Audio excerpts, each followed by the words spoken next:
하나, 둘, 셋.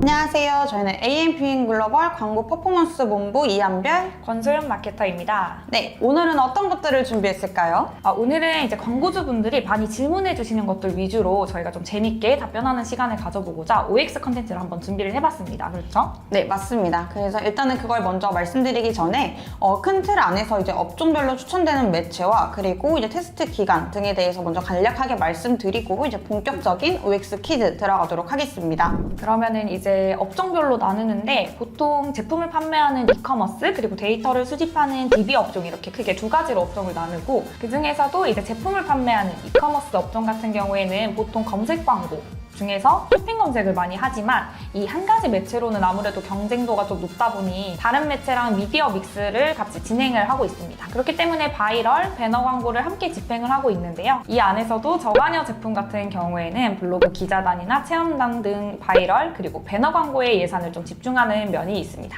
그리고 반면에 금액대가 높은 고관여 제품 같은 경우에는 신뢰도를 위해서 언론사 바이럴이나 이제 전문 유튜버에게 제품 협찬을 통해서 이제 바이럴 마케팅 예산을 좀 소진하고 있기도 합니다. 네, 맞습니다. 그래서 마케팅에 관심이 있으신 분들은 이런저런 영상을 많이 찾아보셔서 아시겠지만 모든 매체 간 테스트 기간은 뭐 예산에 따라 다 다를 수는 있는데 최소 2주로 말씀드리되 최대한 모수를 파악하기 위해서 이제 4주간은 돌려보고 앞으로의 광고 동향에 대한 개선점이나 아니면 소비자들의 반응이 좋은 키워드나 소재들이 무엇인지를 분석하는 것이 좋을 것 같다고 저희는 판단을 하고 있습니다. 그러면 방금 말씀하신 내용 중에 모수라는 단어가 있었는데 이것도 좀 궁금해하시는 광고주분들이 계시더라고요.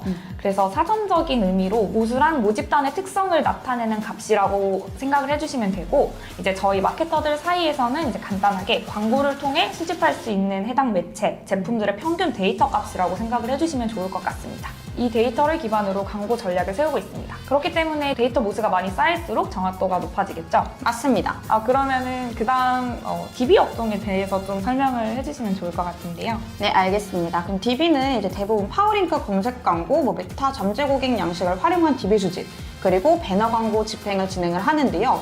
DB 업종 같은 경우는 문의 혹은 이제 직접 방문을 하게끔 유도를 할 수 있는 매체를 좀 사용을 해야 되는데 이러한 성향을 가진 업종은 이제 지역 기반이라든지 아니면 연령이나 성별 타겟팅을 하여 광고를 진행하고 있습니다. 그리고 광고를 보고 자서 홈페이지나 이제 블로그에 유입이 되었을 때 가장 중요하다고 생각하는 건 고객들이 문의를 빠르고 쉽게 할 수 있도록 신청 페이지가 잘 구성되어 있어야 한다는 것인데요. 그리고 혹시 더 중요하게 생각하시는 점 있으실까요?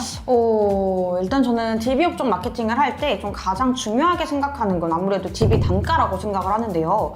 이를 최대한 낮추는 것이 좋다는 건 이제 어느 광고주분들이건 다 아시는 부분이라고 생각을 합니다. 그래서 같은 광고 예산을 사용하더라도 예산 대비 많은 DB 수집을 하는 것이 좋기 때문에 무조건 예산을 많이 쓴다기보다는 효율적인 타겟을 설정을 해서 DB 단가를 낮추는 전략이 필요할 것 같습니다. 자, 그렇다면 DB 단가는 뭐를 의미하는 걸까요, 소연 씨?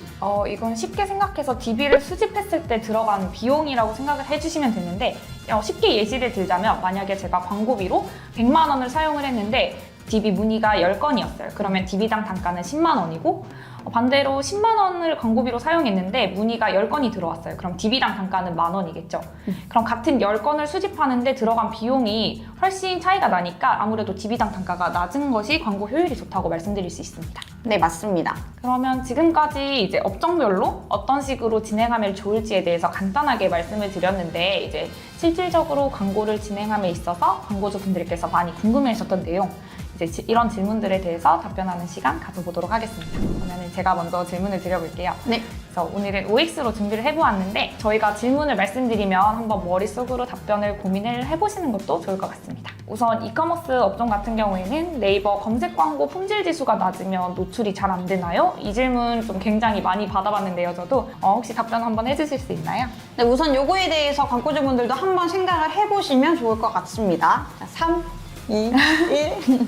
정답은 X라고 보시면 되는데요. 일단 품질 지수가 낮아도 설정해놓은 입찰가가 있기 때문에 경쟁사보다 높은 순위의 예산을 설정해두었다면 당연히 노출은 됩니다. 하지만 저희가 궁극적으로 품질 지수를 올리려고 하는 이유는 경쟁사들과 같은 키워드 기준으로 보았을 때 같은 입찰가 대비 높은 순위에 노출시키기 위해서이고, 두 번째로는 품질 지수가 낮다는 것은 해당 제품의 키워드를 검색한 유저들에게 매력적이지 않다라고 생각을 할 수가 있습니다. 그렇기 때문에 CTR이 떨어지고 이제 과금만 돼서 전환율이 발생되지 않기 때문에 품질 지수가 낮아지고 전체적인 효율이 지속적으로 떨어져 이게 악순환이 되고는 하는데요. 저희가 그리고 한 가지 더 말씀드리자면은 품질 지수를 이제 저희가 높이려고 하는 이유 자체적으로도 언제까지 저희가 광고비만 사용해가지고 노출을 시킬 수 없잖아요. 그래서 오가닉 영역, 자연 영역에서도 이제 광고비를 사용하지 않음에도 높은 순위에 위치하기 위해서는 이런 여러 가지 요소들이 잘 갖춰져야 되기 때문에 일단은 품질 지수 먼저 관리를 하는 것이 좋을 것 같습니다. 자, 그렇기 위해서 이제 어떤 식으로 이제 저희가 이를 개선하기 위한 노력을 할 수가 있을까요?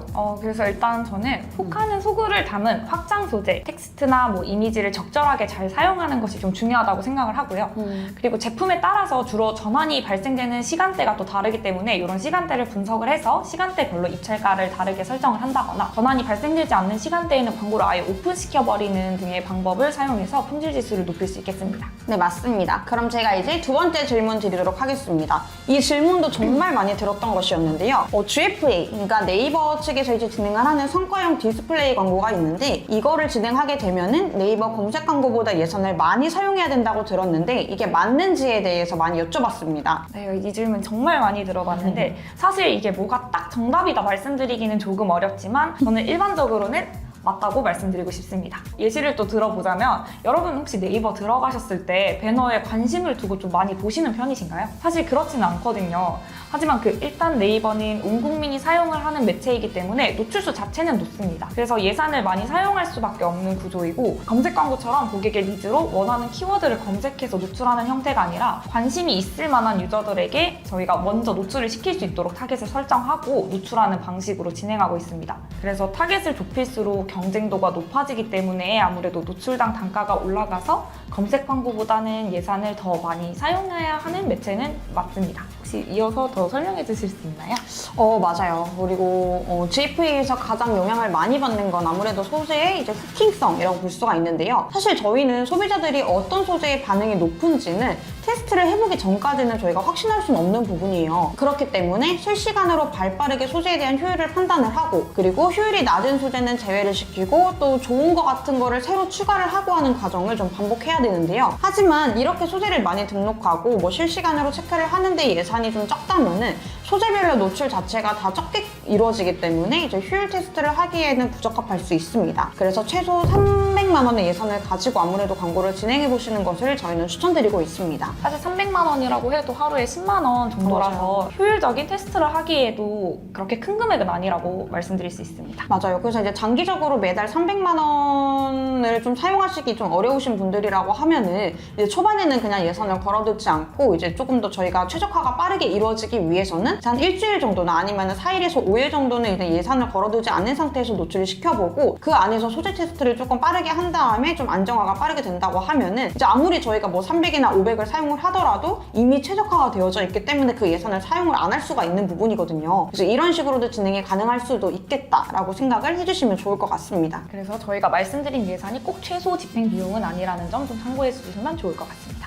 그러면 다음 질문인데요. 광고는 무조건 타겟을 좁혀야 효율이 올라가나요? 라는 질문도 좀 많이 해주세요. 이거 한번 답변 주실 수 있나요? O일까요? X일까요, 여러분? 한번 같이 생각을 한번 해보시면 좋을 것 같아요. 정답은 일단은 X라고 말씀드리고요. 일단 이 질문도 좀 많이 받았는데요. 결과적으로는 저희가 아니지만 사실 정확하게는 알 수는 없다고 생각을 해주시는 게 좋을 것 같아요. 왜냐면은 메타 광고의 예시로 들자면은 이제 최대한 관심이 있을 것 같은 사람들에게만 노출을 한다면 타겟 범위가 굉장히 좁아지게 되겠죠. 그만큼 이제 노출이 안 될 수도 있을 뿐더러 저희가 진행하려고 하는 매체가 처음이고 이제 특정 타겟이 확실하게 정해져 있는 것이 아니라고 하면은 이제 논타겟으로 광고를 진행하는 걸 좀 추천드리고 있는데요. 그 이유에 대해서 한번 말씀해 주시겠어요? 왜냐하면은 제품의 타겟은 광고주분들이 생각하는 그리고 뭐 대중적인 데이터를 가지고 설정해 두는 건데 이제 업종별, 제품별로 실질적인 광고에서의 유저의 반응들은 좀 다르게 나타날 수가 있습니다. 4050이 많이 살 것 같아요. 이렇게 생각은 했지만 논타겟으로 한번 돌려보니까 선물용으로 2030 사이에서도 구매 전환율이 좀 높게 나타났던 상품이 있었습니다. 초반에는 너무 타겟을 좁히지 않는 범위에서 광고를 진행을 하고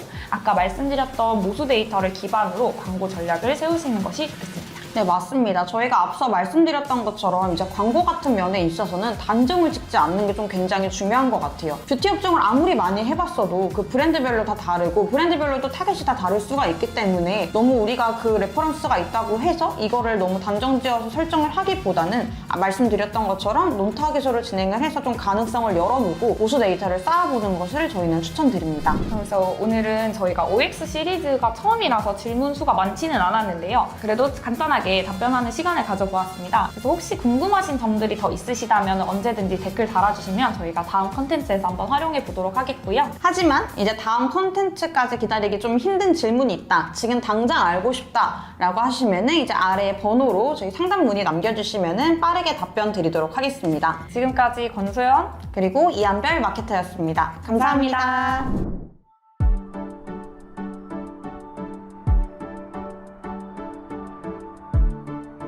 구독과 좋아요는 컨텐츠 제작에 힘이 됩니다.